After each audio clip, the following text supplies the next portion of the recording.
జాతీయ గ్రంథాలయ వారోత్సవాలు యాదాద్రి భువనగిరి జిల్లా కేంద్ర గ్రంథాలయంలో నేడు జరిగిన 58వ జాతీయ గ్రంథాలయ వారోత్సవాల ముగింపు కార్యాలయంలో రాష్ట్ర ప్రభుత్వ విప్ పాలేరు ఎమ్మెల్యే బీర్లా ఐలయ్య, భువనగిరి ఎమ్మెల్యే కుంభం అనిల్ కుమార్ రెడ్డి, జిల్లా కలెక్టర్ హనుమంతరావు, గ్రంథాలయ సంస్థ కార్యదర్శి ఎం సుధీర్ పాల్గొన్నారు. ఈ సందర్భంగా వారు మాట్లాడుతూ విద్యార్థులు స్మార్ట్ ఫోన్లను వారంలో 2 రోజులు పక్కన పెట్టి గ్రంథాలయాలకు వెళ్లి పుస్తక పఠన చేయాలన్నారు. సెల్ ఫోన్ మంచి కన్నా చెడు ఎక్కువ ప్రభావితం చేస్తుందని, పుస్తకాలు చదివి ఎంతో మంది మహానుభావులు మేధావులు అయ్యారని అన్నారు. జిల్లా కలెక్టర్ హనుమంతరావు మాట్లాడుతూ నిశ్శబ్దమైన మంచి వాతావరణం గ్రంథాలయాల్లో ఉంటుందని, వాడవాడన గ్రంథాలయాలు రావాలని అన్నారు. ఈ కార్యక్రమంలో వివిధ పాఠశాలల విద్యార్థులు నృత్య ప్రదర్శనలు చేయగా గ్రంథాలయ వారోత్సవాల సందర్భంగా వ్యాసరచన, వక్తృత్వ, పాటల నృత్య పోటీలలో విజేతలుగా ముఖ్య అతిథులుగా బహుమతులు అందజేశారు. కార్యక్రమానికి జిల్లా గ్రంథాలయ చైర్మన్ అవేద్ చిస్తి అధ్యక్షత వహించగా పలు రాజకీయ పార్టీల నాయకులు, పట్టణ ప్రముఖులు పాల్గొన్నారు.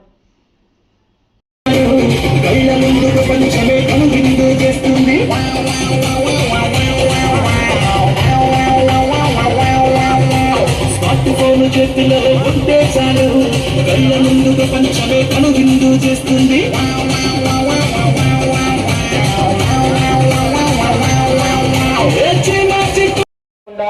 లైబ్రరీలోకి వచ్చి చదువుకోవాలని గత 10 సంవత్సరాల నుంచి ఎన్నడూ లేని విధంగా నా చిన్ననాటినప్పటి నుంచి ఎలాగైతే గ్రంథాలయ వారోత్సవాలు జరుగుతాయో అదే తరహాలో ఇవాళ పాఠశాలలకు, కళాశాలలకు, రీడర్స్ కి ప్రతి ఒక్కరికి కూడా ఈ వారోత్సవాల్లో పాలు పంచుకున్నందుకు వారికి పేరు పేరున మంచి కూడా నిశ్శబ్దమైనటువంటి వాతావరణం ఉంటుంది. సో అటువంటి మంచి వాతావరణం ఏర్పరిచినటువంటి లైబ్రరీలు వాడవాడగా రావాలి. ప్రతి ఎస్సీ కాలనీ, బీసీ కాలనీ, వాడ చిన్న గదిలో అయినా సరే కనీసం 100 పుస్తకాలైనా సరే సమాజానికి ఉపయోగపడే పుస్తకాల్ని ఏర్పాటు చేసుకునే విధంగా మన గ్రంథాలయ ఉద్యమం సాగాల. త్వరలో ఎమ్మెల్యేలు మరియు విప్ సహకారంతో, సిఎస్ఆర్ నిధులతోటి చిస్తి గారితో కూర్చొని ఏ విధమైనటువంటి ప్లాన్ వేసుకొని దీన్ని ఈ విధంగా చేయాలని చెప్పి ముందుకు పోయే విధంగా తప్పనిసరిగా చేస్తామని చెప్పి ఈ విధంగా తెలియజేస్తూ, ముఖ్యంగా దీంట్లో డిజిటల్ లైబ్రరీ ఉందో లేదో కానీ డిజిటల్ లైబ్రరీ కూడా చిస్తి గారు దీంట్లో మనం చేయాలని, దాని ద్వారా ఎక్కడో ఉన్నటువంటి పుస్తక భాండాగారం మనకు అవైలబుల్ గాంధీ కూడా మనకి ఆ డిజిటల్ లైబ్రరీలో అవైలబుల్ ఉంటుంది కాబట్టి ఆ పరంగా కూడా ముందుకు పోవాలని చెప్పి చైర్మన్ తెలియజేస్తూ ఈ యొక్క మీద కూడా ప్రత్యేకమైన దృష్టి పెట్టి మరి రామ్మోహన్ రాయ్ లైబ్రరీ ఫౌండేషన్ ద్వారా ఫండ్స్ తీసుకొచ్చి అక్కడ లైబ్రరీలను ఒకటి పట్టించుకున్నాడు నేను అంతకుముందు. మరి వాళ్ళకి సంబంధించిన ఫర్నిచర్, కలర్స్, అదో ఇదో అంటే ఇంతో అంతా చేసిన లైబ్రరీ మరి జిల్లా చైర్మన్ అంటే అవేద్ చిస్తి గారు. సో వారిని చాలా సంతోషం.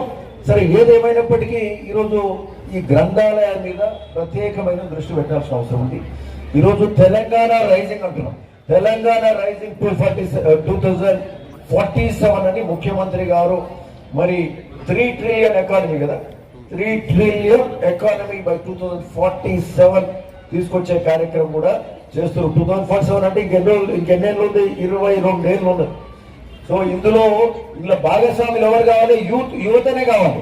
2047కు మీరు పెద్ద పెద్ద ఉద్యోగస్తులు అవుతారు, ఐటీ జాబ్ చేస్తుంటారు, ఐటీ సిఇఓలు అవుతారు.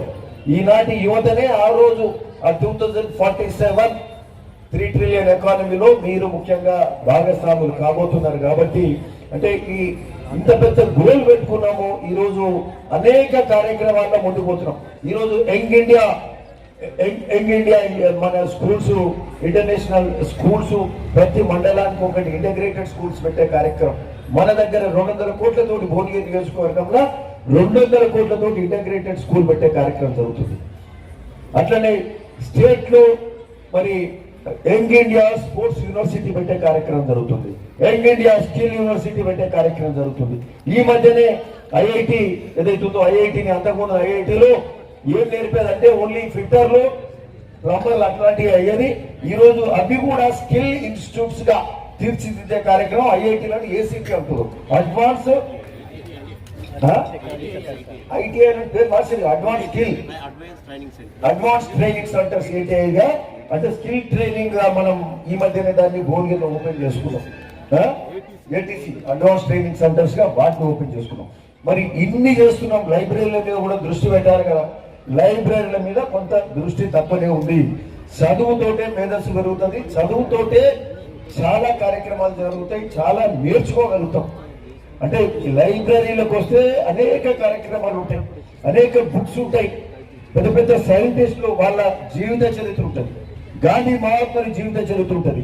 రాజా రామ్మోహన్ రాయ్ ఏదైతే లైబ్రరీ ఫౌండేషన్ మరి ఆయన పేరు మీద ఉందో, ఏదైతే సాంఘిక దురాచారాలకు ఆనాడు ఇది ఇండిపెండెన్స్ స్వతంత్రం రాకముందు సాంఘిక దురాచారాలకు వ్యతిరేకంగా పోరాటం చేసి ముఖ్యంగా మహిళల సాధికారత పట్ల పనిచేసిన రాజా రామ్మోహన్ రాయ్ లాంటి అట్లాంటి పెద్దల పుస్తకాలు ఉంటాయి. రవీంద్రనాథ్ ఠాగూర్ లాంటి వాళ్ళ జీవిత చరిత్ర చదవచ్చు. వాళ్ళ అన్ని బుక్స్ ఉంటాయి కదా మన దగ్గర.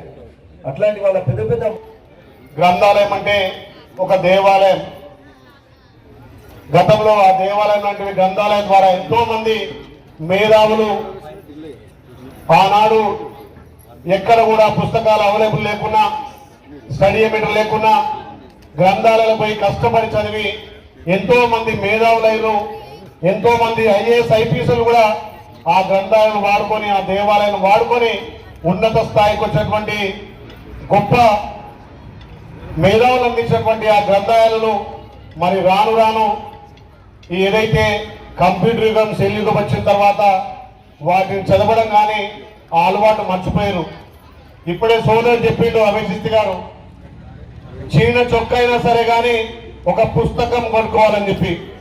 అంటే ఆ పుస్తకం పఠనం వల్ల ఎంత మేధాశక్తి పెరుగుతుందో తమ్ముడు చెప్పిండు. కాబట్టి ఈరోజు కూడా యువత పుస్తకాలు చదవడం బాగా నేర్చుకోవాలి.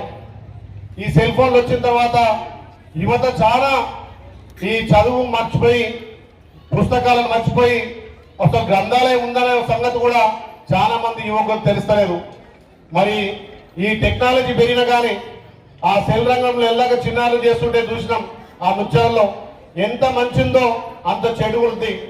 మరి మనం మంచినే స్వీకరించి ఆ చెడును దూరం పెట్టాలి. గ్రంథాలయాలకు ఇంకా కూడా యువకులు కానీ కోచింగ్ పోయే వాళ్ళు అన్ని రకాల ఈ ప్రభుత్వం గ్రంథాలయాల్లో మీకు స్టడీ మెటీరియల్ అందుబాటులో వస్తుంది. దాన్ని వాడుకోవాల్సిన బాధ్యత మన యువత మీద ఉంది. కాబట్టి నిజంగా